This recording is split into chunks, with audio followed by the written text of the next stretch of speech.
Amados irmãos, se nós almejamos ser uma igreja bíblica, eu creio que se perguntássemos aqui a todos os irmãos se esse é o seu desejo, ser uma igreja bíblica, eu creio que todos nós seríamos unânimes em afirmar que o nosso anelo é ser uma igreja bíblica. A grande pergunta é: o que é uma igreja bíblica? Nós somos fruto de um evangelho que ele foi se degradando ao longo dos séculos. A partir do primeiro século, muitas controversias teológicas, e depois do segundo, terceiro em diante, houveram muitas práticas pagãs, anticristãs, sendo inseridas na igreja. Quando chega no ano 440, um pouco antes disso, no governo de Constantino, ele se tornou um grande imperador a partir do ano 312. Então o que ocorreu foi que Constantino, ele fez muitos favores à igreja naquele tempo. E a igreja, enfim, se tornou como que a igreja do Estado. O evangelho, a partir do ano 300, enfrentou uma crise profunda, especialmente a crise da identidade. Porque a partir do ano 300, quando Constantino construiu um grande santuário e dedicou a sua mãe Helena, e aí os santuários passaram a ter uma identidade da igreja. Nós chamamos isso aqui de um local de reunião. Isso aqui não é igreja, todos nós sabemos. Mas a partir daí, de maneira sutil, o inimigo começou a mudar a identidade da igreja. Quando chega-se ao ano 440, com o crescimento, especialmente na cidade de Roma, na cidade de Constantinopla, porque Constantino mudou a capital do império de Roma para Constantinopla, na Turquia. E o que ocorreu? Ocorreu que a igreja em Constantinopla cresceu tanto quanto a igreja de Roma. E lá atrás, com a morte dos apóstolos, aqueles conhecidos como os pais da igreja, Irineu, Papias, Policarpo e tantos outros, eles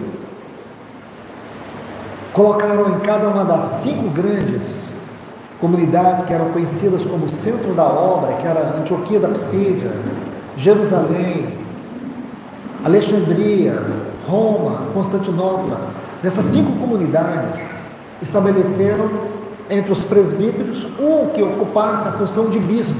O que é bispo, irmão? Nada mais é do que um supervisor, aquele que tem uma visão mais ampla da obra. É chamado de, a palavra grega é episcopo, epi, alto, scopo, um projeto, é aquele que tem uma visão ampla, é o que supervisiona o todo. É só isso.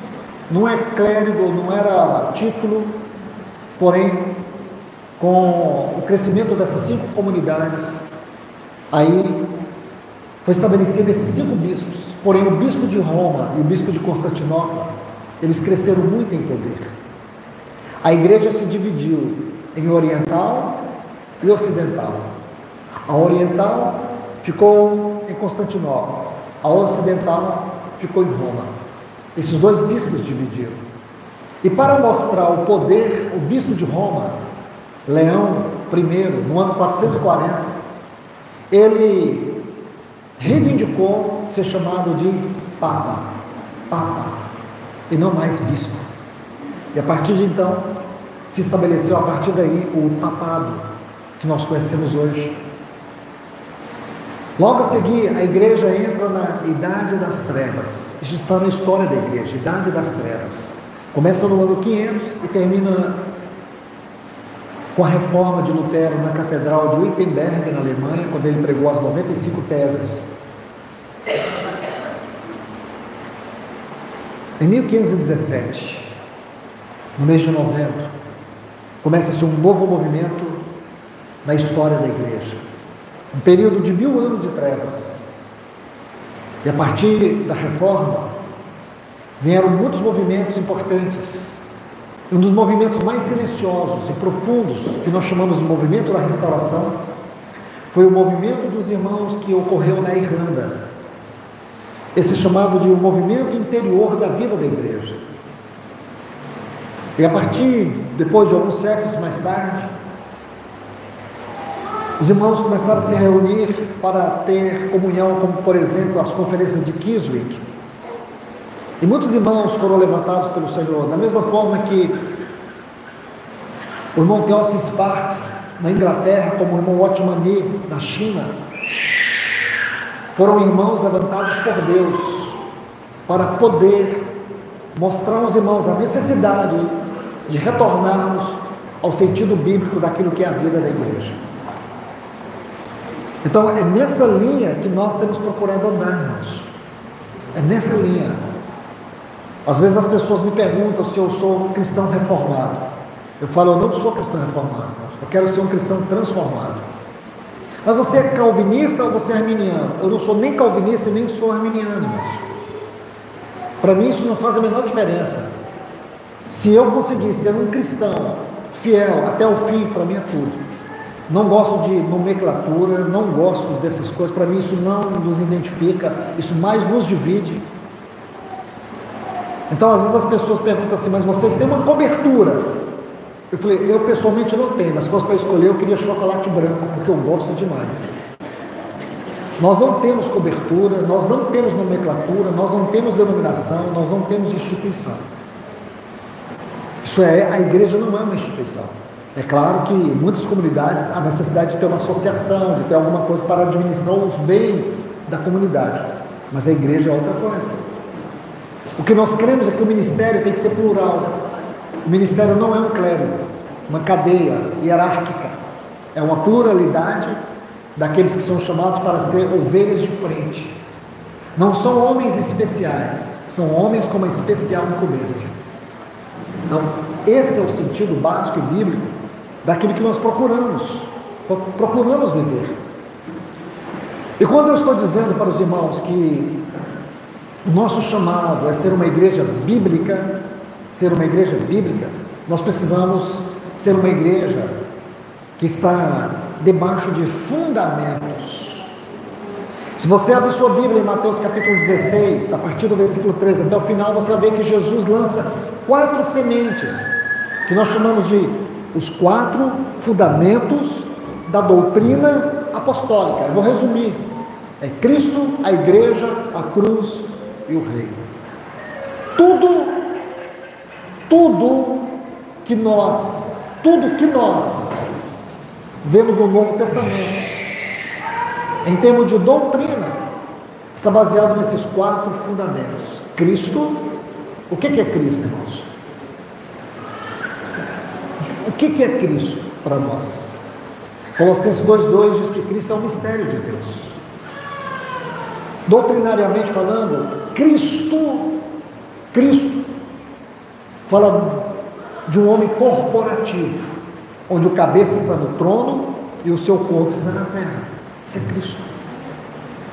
A igreja não é uma denominação, a igreja não é uma instituição, e o céu não é um loteamento denominacional, cada um vai ter o seu lugarzinho lá. Se você tem essa ideia, esquive-se dela, porque essa ideia é uma afronta às palavras do nosso Senhor Jesus, quando disse: eu edificarei a minha, e não a sua, a minha igreja, e as portas do inferno não prevalecerão contra ela. Uma afronta denominacional ou instituir a igreja como se ela fosse uma organização, um sistema rígido ou um clérigo. Isso não é igreja. Então, irmãos, peço a vocês que prestem bastante atenção. Bastante atenção. Amados irmãos, isso é muito sério. E por quê? Porque nós precisamos fazer um retorno bíblico. Para mim, seria uma perda de tempo buscar comunhão com irmãos que não querem fazer parte de uma igreja bíblica. Eles querem fazer uma igreja do povo para o povo, onde nós temos uma série de chavões de retórica religiosos que são equivocados. A gente vê muito isso. A gente vê muito essa coisa institucional, denominacional, herético, no meio do povo de Deus. Nós precisamos voltar aos princípios, aos fundamentos, ser uma igreja bíblica, uma igreja onde a reunião está centrada na pessoa do Senhor, onde os cânticos não cantam o nosso bem-estar, não cantam o nosso prazer, não cantam a nossa alegria, onde os cânticos cante o Senhor, sua pessoa, sua obra, sua glória, seus atributos. Aonde o ministério da palavra é o ministério dos profetas e dos mestres. Se nós queremos ser uma igreja bíblica, esse é o caminho. Não é ter homens preparados, mas homens espiritualmente vocacionados, chamados por Deus. Porque muitas vezes se prepara num seminário teológico, se prepara de forma acadêmica, mas não se prepara naquilo que é mais importante, na visão celestial. Não sou contra as pessoas estudarem, eu sou contra as pessoas acharem que a formação acadêmica é o ponto preponderante, primordial, fundamental para o exercício do ministério, e não é. Aquele que está lá em Hebreus 5, ninguém toma para si este encargo se não for chamado como foi Arão. É um chamado divino.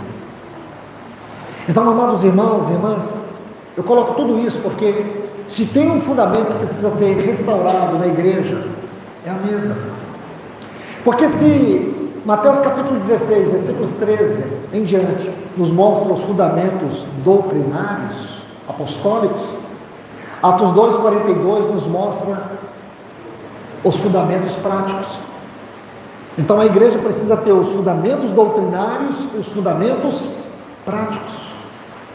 O que está em Atos 2,42? Que eles perseveraram.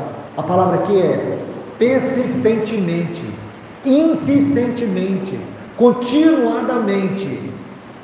Eles estavam envolvidos com o ministério da palavra, com a comunhão, com o partir do pão e com as orações. Meus irmãos e irmãs, se você pegar Atos 2,42, se você reunir a assembleia onde você serve, e você dizer assim, irmão, nós vamos agora colocar isso aqui como um filtro, para ver se a gente passa. Porque quando diz ali, e não cessava, e perseveravam na doutrina dos apóstolos. O que era a doutrina dos apóstolos? Esse texto tem que ser lido com Atos, capítulo 5, versículo 42, que diz assim, que eles não cessavam de ensinar e de pregar que Jesus era o Cristo. É isso que eles pregavam. A mensagem deles, o ensino e a pregação, era isso, Jesus, o Cristo. Essa era a doutrina, essa era a mensagem. Amados irmãos e irmãs, comunhão, o que era a comunhão na igreja primitiva? A comunhão na igreja primitiva não era uma reunião social onde se fazia uma mesa cheia de comida e as pessoas estavam ali para jogar a conversa fora. A comunhão deles envolvia algo muito sério. Envolvia cooperação, envolvia generosidade, cumplicidade, amor, cuidado, suporte. A comunhão para eles era uma realidade na terra daquilo que é a Trindade nos céus. Eu vou repetir isso. A comunhão na igreja primitiva era uma realidade da Trindade na terra. Aquilo que a Trindade era nos céus, eles replicavam na terra, entre eles, baseado na oração do nosso Senhor Jesus em João capítulo 17. Então, irmãos, e o terceiro é o partir do pão, a mesa do Senhor. Atos capítulo 20 e o versículo 7 diz que todos os domingos pela manhã a igreja primitiva partiu o pão. Todos os domingos pela manhã eles partiam o pão. E o último fundamento prático eram as orações. Como eu disse na primeira mensagem, citando o irmão A.W. Tozer, a Cinderela esquecida. Esta é a definição do irmão A.W. Tozer sobre oração, a reunião de oração da igreja. Talvez aqui em Jaru, Ariquemes, Rolim de Moura, Alto Alegre, as reuniões de orações sejam realmente um modelo. Mas por onde eu tenho passado, irmãos, na maioria das comunidades nem existe. Eu acho que os irmãos ainda não encontraram esse texto na Bíblia. Não dão importância. E a culpa não é da igreja, a igreja não é culpada. Culpados somos nós. Culpados são os trombeteiros, os pastores, os profetas, os mestres. Esses são os culpados. E eu acho que esses irmãos, se buscassem realmente orar, a primeira coisa que deveriam orar é: Senhor, nos livre do teu juízo, por termos sido tão negligentes com aquilo que deveria ser a nossa responsabilidade, de ensinar o teu povo a ser uma igreja bíblica. Eu me lembro, irmãos, que quando nós fomos ensinar sobre a mesa do Senhor para os irmãos em Goiânia, teve tanta resistência que muitos irmãos foram embora. Sabe o que eles diziam? Isso aqui virou um culto fúnebre, sem graça, e foram embora. Ah, irmãos, que maravilha foi os avanços que o Senhor teve, os avanços. Quando nós nos reunimos domingo pela manhã, irmãos viajam 200 quilômetros, outros viajam 60 quilômetros. Uma caravana viaja todo domingo 50 quilômetros, vem das cidades. Sabe para quê? Para uma sagrada reunião da mesa do Senhor. Eu digo para vocês, em toda a minha vida, é a maior experiência que nós como igreja temos experimentado. Mas muitos irmãos, às vezes, por falta de ensino, e às vezes por falta de respaldo até da própria Assembleia, às vezes preferem ignorar isso. Eu digo para os irmãos com temor, com todo respeito, não ignore, aprofunde nesse assunto, porque essa foi a única reunião que o Senhor nos deu.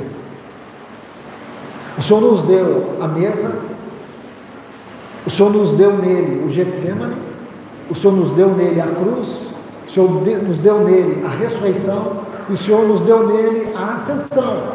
E tudo isso foi a partir daquela mesa de Lucas capítulo 22.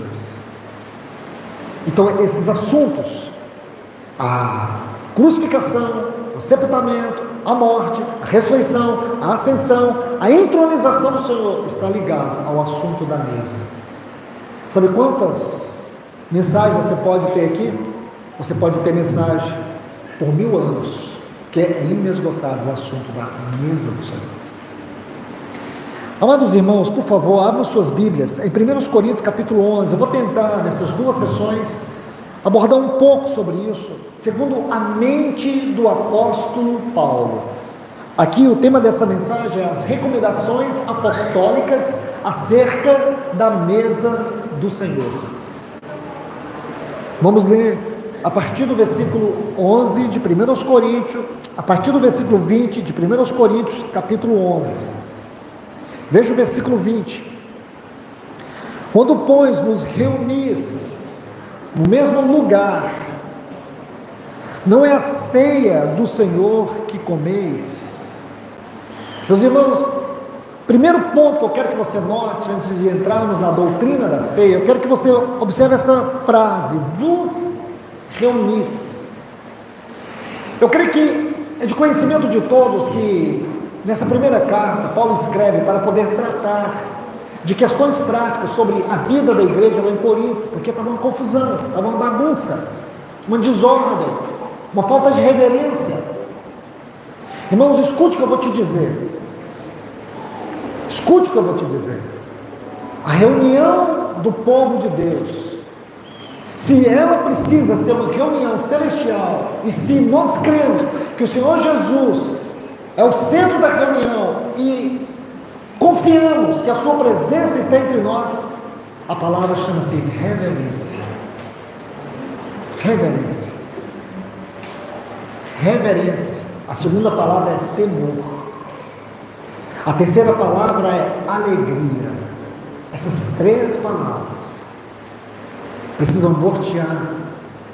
Então, você vê os pais cuidando dos filhos, para que eles não baguncem a reunião. Você vê os irmãos se comportando com toda seriedade, todo temor, com o coração cheio de temor, de reverência e de alegria, porque nós vamos cultuar o Senhor.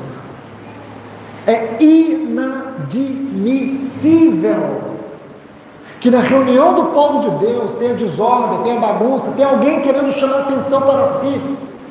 Isso não é reunião do povo de Deus. A reunião bíblica é uma reunião onde há temor, onde há reverência, onde há alegria, onde o Senhor é exaltado no meio do seu povo, nos aplausos, dos cânticos, onde cada um se reúne para ser um culto, e onde cada um sendo um culto coletivamente, nós somos o culto. Precisamos ser um culto para que congregacionalmente sejamos o culto diante do Senhor. O que você espera de um ambiente assim? O que nós esperamos de um ambiente assim? É de que a glória do Senhor possa encher este lugar. Só que nós somos um povo tão apostata, tão frio, tão diferente, que nós nos acostumamos com migalhas que caem da mesa. Nós preferimos comer as migalhas do chão do que sentar na mesa. Nós acostumamos, irmãos, com a frieza, com a negligência. Nós acostumamos reunir de qualquer maneira. Então não importa se o Senhor está presente ou não está presente, importa que eu fui, importa que eu estou. Irmãos, é isso que tem que trazer uma distinção de uma comunidade numa cidade, uma comunidade bíblica, porque nós não estamos numa cidade para ser mais uma comunidade, nós estamos aqui para ser um lugar onde os céus e a terra se encontram. Se o nosso reunir não é um lugar onde os céus e a terra se encontram, nós podemos dizer que somos tudo, menos a igreja do Senhor. Nós podemos ser qualquer coisa, menos a igreja, artigo definido e o I maiúsculo, a igreja do Senhor, a parte da igreja universal do Senhor numa cidade, que está em conexão com toda a história da igreja, desde Atos dos Apóstolos, porque nós temos que ser a continuidade dos ensinamentos de Cristo, nós precisamos ser a continuidade dos ensinamentos apostólicos. É isso, irmãos. É isso. Agora, versículo 21, ele diz: porque ao comerdes cada um, toma antecipadamente a sua própria comida, e a quem tenha fome, ao passo que há também quem se embriague. Aqui no versículo 21, Paulo está fazendo uma correção, porque eles estavam vivendo de forma desordenada. Quando eles reuniam para comer a mesa do Senhor, muitos vinham na mesa para comer, fazer da mesa a sua própria ceia, a sua própria comida. Então Paulo vai colocar ordem sobre isso, porque essa igreja tinha um serviço desordenado. Um outro ponto aqui, a condição espiritual deles era degradante. Serviço desordenado, uma condição espiritual degradante. Eles estavam na mesa do Senhor buscando a própria satisfação deles. E mais ainda, irmãos, Paulo diz assim: e há também quem se embriague. Eles pegavam o vinho da mesa do Senhor para se embriagarem. Isso é muito sério, irmãos, porque se você ler 1 Tessalonicenses, o capítulo 5 e o versículo 7, Paulo vai fazer uma analogia da embriaguez com a sonolência espiritual. Mas nós sabemos que o embriagar com vinho também tem a ver com os prazeres do mundo. É como se você estivesse mundanizando a reunião da igreja, a mesa do Senhor. Estão entendendo, irmãos? Então vamos avançar um pouco. Versículo 22 está assim: não tendes porventura casas onde comer e beber? Aí ele vai dizer: ou menosprezais a igreja de Deus, e envergonhais os que nada têm, que vos direi? Louvar-vos-ei? Aí ele diz: nisto, certamente não vos louvo. Preste atenção em duas palavras aqui: menosprezeis.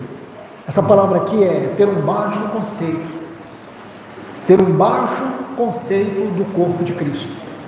Irmãos, isso é muito mais sério do que você pode imaginar.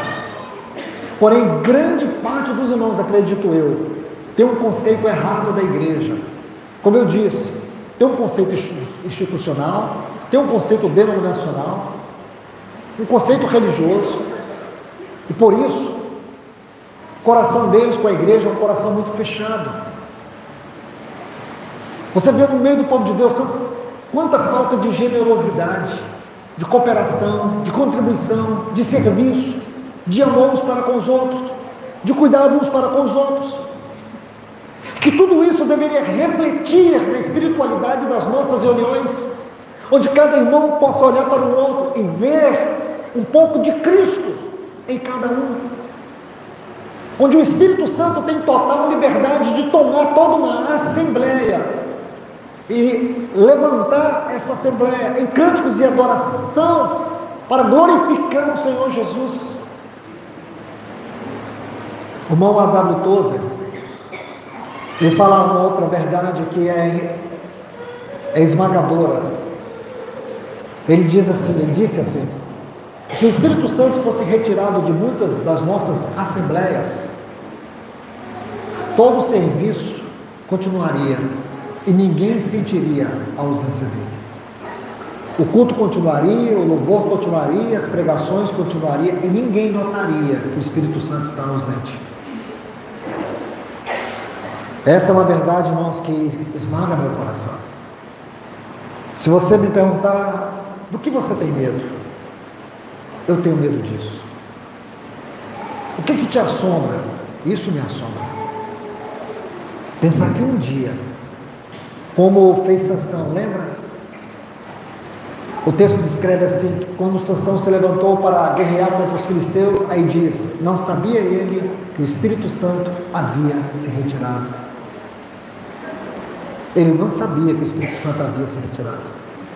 Sansão perdeu a presença do Espírito Santo e não percebeu. Então, meus irmãos, como a gente precisa tratar isso com seriedade? Pensando nisso, na seriedade das nossas reuniões, não seria mais conveniente que nós, os anciãos, os presbíteros, os irmãos de frente, aquelas ovelhas de frente, pudesse pelo menos chegar 15, 20 minutos antes da reunião, ter um tempo entre eles de oração para que o Espírito Santo governe e conduza a reunir, do que fazermos tudo de forma tão automática, sem pensar no valor do que estamos fazendo. Sabe como Paulo chama isso? Um baixo conceito daquilo que é a igreja. É deixar que as coisas funcionem de forma mecânica, automática, litúrgica. Irmãos, isso é muito sério. Eu digo para vocês, isso é muito sério. A outra palavra que ele coloca aqui é envergonhais, que é desonrar. Interessante que essa palavra, a tradução dela também traz a ideia de desfigurar. Desfigurar. É como se nós estivéssemos desfigurando a igreja. É como se nós estivéssemos desfigurando o Senhor. Então, os irmãos, quando falam da morte de Cristo, faz diferença. Falar do pica-pau, da pantera cor-de-rosa e falar da morte de Cristo, tem o mesmo efeito. Ninguém se incomoda. Entende? Muitas vezes os irmãos falam assim: Luiz, você já assistiu The Chosen? Né? Já assistiu? Irmãos, eu não assisto nenhum filme sobre a morte de Cristo. Não consigo gastar um minuto. Porque eu achei interessante, porque já me ocorreu da pessoa dizer assim: Luiz, eu fiquei profundamente impactado, estou assombrado com o filme The Chosen. E de verdade, irmãos, não tem como você ficar passivo. Eu geralmente pergunto para essas pessoas: e quando você leu Lucas 22, a história do Getsemane, você ficou impactado? Não, é muito lindo, é muito maravilhoso. Quando você leu João capítulo 19, você ficou impactado? Eu falei para o irmão que eu te conheço há tantos anos, você nunca falou para mim que ficou impactado quando você leu sobre a morte de Cristo na cruz. Agora vem me falar de um filme? Aquilo não é Jesus. Irmãos, pelo amor de Deus, eu vou dizer uma coisa que eu sei que vocês vão ficar muito tristes comigo, mas esses filmes para mim, eles têm uma conotação maligna, destrói, porque quando eu leio a Bíblia, você sabe que ele tinha um olhar, o olhar dele não era aquele, o olhar do nosso Senhor, irmãos, esmagava pessoas. Escute o que eu vou te dizer. Infelizmente, as nossas traduções não aproximam tanto do texto original. Se você pega Mateus capítulo 7, versículo 28, quando diz que quando o nosso Senhor terminou de pregar o Sermão do Monte, diz assim, e as multidões maravilhavam-se do seu ensino. Então você lê isso aí, eu digo para vocês, o texto está todo diluído. Não é isso que está no texto original. A palavra grega ali para maravilhavam-se é arrancar com uma pancada. É arrancar com uma pancada. A ideia ali é como um machado que você coloca a cunha, você fere a árvore, coloca a cunha, aí você vem, bate em cima da cunha, aí você vai batendo até a árvore ou a lenha abrir. É isso que significa essa palavra. Aí você fala, bom, mas perdeu o sentido. Então eu vou te falar. Quando o Senhor Jesus terminou o Sermão do Monte, que ele começa lá em Mateus capítulo 5 e termina em Mateus capítulo 7, meus irmãos, as multidões estavam em estado de choque. Eles estavam assombrados. Vou te dar um exemplo. Você se lembra quando os sacerdotes mandaram prender Jesus? E os guardas do templo foram prender Jesus. E quando eles foram, eles ficaram em estado de choque, ouvindo ele ensinar. Aí eles voltaram. E os principais perguntaram, cadê o homem? Vocês não trouxeram. Sabe o que eles disseram? Nunca ouvimos alguém falar como aquele homem. Você se lembra quando ele estava sendo preso? E os soldados vieram e perguntaram, aonde está Jesus, chamado Cristo? Ele dizia assim, sou eu. Eles caíam. É esse Jesus que eu conheço. Eu teria aqui, irmãos, pelo menos até meio-dia, eu daria vários exemplos do seu olhar. Lembra quando ele encontrou com Pedro pela primeira vez em João capítulo 1, versículo 44? Diz que ele estava olhando para Pedro. Sabe como é que é aquela palavra ali? É aquela que nós estudamos em hebreu. Pedro sentiu como que penetrado no seu coração por aquele olhar. E eu vou ser bem rápido nisso.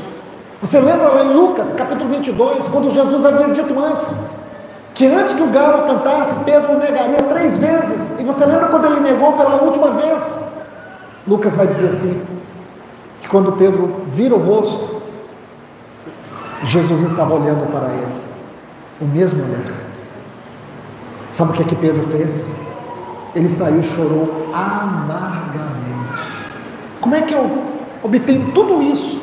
Sou tomado por tudo isso, por uma verdade única e suprema, para depois assistir um filme, um Jesus light, um Jesus que parece um jovenzinho moderno. Eles humanizam Jesus, irmãos, é coisa de demônio. Escute o que eu vou te falar. Se você ficar triste comigo, irmãos, eu espero que um dia você me perdoe, mas eu vou te falar, isso é coisa de demônio, tentar humanizar Jesus. Ele era o único humano Deus. Ele é o único humano Deus. Ele era 100% homem e 100% Deus. Ele era o único homem impecável. Nunca ele pode ser imitado. Aí você pode dizer, bom irmão, mas esse filme está evangelizando. Que loucura! Como é que a gente reduz o evangelho? Onde é que é um filme? Então, eu prefiro então fazer filme, irmãos, fazer teatro. está evangelizando. Não é evangelismo. Evangelismo é a pregação do evangelho vivo, pela unção, pelo poder do Espírito, e não por atores que são adúlteros, mulheres que são adúlteras. Você sabia disso? Aí um cara que é adúltero, promíscuo, faz um papel santo, e a gente chora. Ah, irmãos, vou falar para vocês, é muita falta de visão espiritual, é muita pobreza por metro quadrado. Nós não temos o direito de ser assim, irmãos. Gosto de você ou não gosto de você, mas essa é a verdade. Se você quer encontrar Jesus, se você não conseguir encontrar Ele na Bíblia, não é na tela da Netflix que você vai encontrar. Não é. O irmão que estudou a morte de Jesus, o que eu mais respeito, Frederico Zugibe. Sabe quem é Frederico Zugibe? Diretor do Instituto Médico Legal de Nova York. Sabe quantos dias que ele gastou para fazer a autópsia do corpo de Cristo? 40 anos. Ele escreveu um livro, A Crucificação de Cristo, 40 anos. Aí está. É um encorajamento para os irmãos. Se nós queremos ser uma igreja bíblica, nós temos que ter conceitos bíblicos, uma visão bíblica, uma percepção bíblica, um discernimento bíblico. Precisamos ter um coração bíblico, um sentimento bíblico, e não ficar perdendo tempo com essas quinquilharias e achar que isso é de Deus, porque o diabo sabe muito bem como desviar a igreja, ele sabe muito bem como fazer você perder tempo com aquilo que não é essencial, te jogar na lama do trivial, e você olha para trás e percebe, por que em 10 anos da minha vida cristã não cresci? A culpa é de quem? Do Espírito Santo? Meus irmãos, vamos levar Deus a sério. É uma nota, me perdoe ter gastado tanto tempo com isso, porque é justamente o que essa palavra diz: envergonhais, desfigurais o corpo de Cristo. Nós estamos desfigurando Cristo, estamos desfigurando a igreja do Senhor. Se nós não temos um padrão bíblico de ser igreja, do que adianta a mesa do Senhor? A mesa do Senhor não é ritual, a mesa do Senhor é uma realidade espiritual. Versículo 23, agora Paulo vai entrar, ele vai dizer assim: porque eu recebi do Senhor o que também vos entreguei, que o Senhor Jesus, na noite em que foi traído. A gente precisa parar um pouco com a nossa forma apressada de ler a Bíblia. O que Paulo quer dizer na noite em que foi traído? Na noite em que foi traído. Essa noite do Senhor, ela tem um paralelo muito importante que está lá no capítulo 12 do livro de Êxodo e o versículo 42. Se você estudar o capítulo 12 do livro de Êxodo, você vai ver que é naquela noite que Deus liberta o seu povo. Naquela noite, que é chamada aqui em Êxodo 12, 42, esta é a noite do Senhor. Está lá em Êxodo 12, 42, esta é a noite do Senhor. Foi a noite, irmãos, escute, foi a noite que ele foi traído, foi a noite que ele foi abandonado, escute isso. Vamos colocar cada um desses pontos aqui.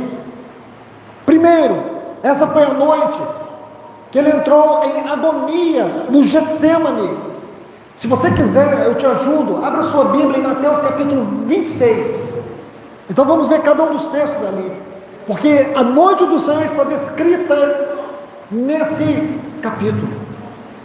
Primeiro, essa foi a noite que ele entrou em agonia no Getsemane. Versículo 49, essa é a noite que ele foi traído. Versículo 50, foi a noite que ele foi preso. Quarto, versículos 54 a 56, você vai ver aí, bem na última parte do versículo 56, essa foi a noite que todos os discípulos o abandonaram. Todos, está escrito aí, ele foi abandonado por todos os discípulos. Está vendo aí? Quinto, versículo 67 e 68, essa foi a noite que ele foi cuspido em seu rosto, que ele foi esmurrado, que ele foi esbofeteado. Sexto, Mateus 26, 69 a 74, Essa foi a noite que Pedro, por 3 vezes, o negou. 7º, versículo 68. Essa foi a noite em que ele foi zombado pelos homens. 8º, naquela mesma interminável noite, ele começou a sofrer os mais injustos julgamentos. Sabe quantos julgamentos Jesus sofreu? 6. Numa noite, ele começa a sofrer. Ele sofre 2, e depois os 4 são na manhã. Mas ainda havia um 7º, que foi o julgamento diante de Deus. Então, ao todo, ele sofreu 7 julgamentos. 6 não valiam de nada, porque eram julgamentos baseados em mentiras, fraudes, provas injustas. Mas havia um, e nesse ele foi condenado. Nesse ele tomou o meu e o teu lugar. Essa é a noite do Senhor. Então Paulo, imagino eu, irmãos, que quando Paulo está escrevendo isso, o coração dele devia estar esmagado, porque tudo isso tem que vir à nossa mente. A noite em que ele foi traído, Paulo está dando uma ênfase muito grande. Você pode imaginar o Senhor ter nos dado uma reunião tão nobre, tão séria, tão santa, tão alta, tão profunda, tão larga, tão alta, e nós tratarmos isso de maneira qualquer. Então ele vai colocar uma nota muito importante: esta mesa tem a ver com a noite, e não é qualquer noite, irmãos. Aquela foi a maior de todas as noites. O Salmo diz assim: o choro dura uma noite, mas a alegria vem pela manhã. Porque naquela noite, mesmo quando amanheceu o dia, o mundo entrou em trevas. Porque a verdadeira alegria, ela veio no domingo pela manhã, que é hoje. O nosso Senhor ressuscitou. Ele ressuscitou. Então a minha alegria, a sua alegria, não é um estado de espírito. A nossa alegria ressuscitou. A nossa alegria é uma pessoa. Ele é a nossa alegria. Agora, irmãos, versículo 24 está assim: e tendo dado graça, partiu e disse: isto é o meu corpo. Ele está lembrando os irmãos daquele cenário onde Jesus estava com os seus discípulos, e quando ele partiu o pão, ele disse: isto é o meu corpo que é dado por vós. Aí ele coloca: fazer isso, lembrando, olhando. Escute bem, ele está dizendo assim: façam isso, como que olhando para mim. Faça isso para vocês nunca esquecerem de mim. Eu me envergonho com essa frase, porque eu olho, vendo o Senhor nos dar essa mesa com tanto amor, para dizer uma única coisa: para que vocês nunca esqueçam de mim. Eu sei que você já deve ter ouvido falar do irmão Thomas Watson. Ele disse assim, um irmão do passado, ele disse: nós devemos estar na mesa do Senhor, tendo o mesmo sentimento da realidade que aquelas pessoas tinham quando estavam aos pés do Calvário. Porque nós corremos o risco, irmãos, de comer o pão de qualquer maneira. A gente come o pão pensando no gás que tem que comprar amanhã, no que temos que fazer à tarde. Bebemos o sangue rapidamente. Sabe o que é isso? É você comer o juízo para si. É você beber o juízo para si. Estar aqui na sequência dos textos. Então olhe bem o que ele diz. Aí no versículo 25 ele diz: por semelhante modo, depois de haver ceado, tomou também o cálice, dizendo: este cálice é a nova aliança no meu sangue. Fazei isso todas as vezes que beberdes em memória de mim. Eu quero que você note duas coisas aqui nos versículos 24 e 25. No versículo 24, isto é o meu corpo. No versículo 25, esta é a nova aliança no meu sangue. Isto é o meu corpo, isto é a nova aliança no meu sangue. Essas duas verdades traduz para nós aquilo que existe de mais sublime em nossa vida espiritual. Sabe o que? A doutrina do perdão. A doutrina do perdão eterno. Irmãos, deixa eu terminar com isso. Não sei se o meu tempo terminou, já terminou essa primeira parte? Então nós vamos deixar a segunda parte dessa palavra, depois que nós tivermos aqui no intervalo. Então vamos terminar por aqui e depois eu vou prosseguir. Amém?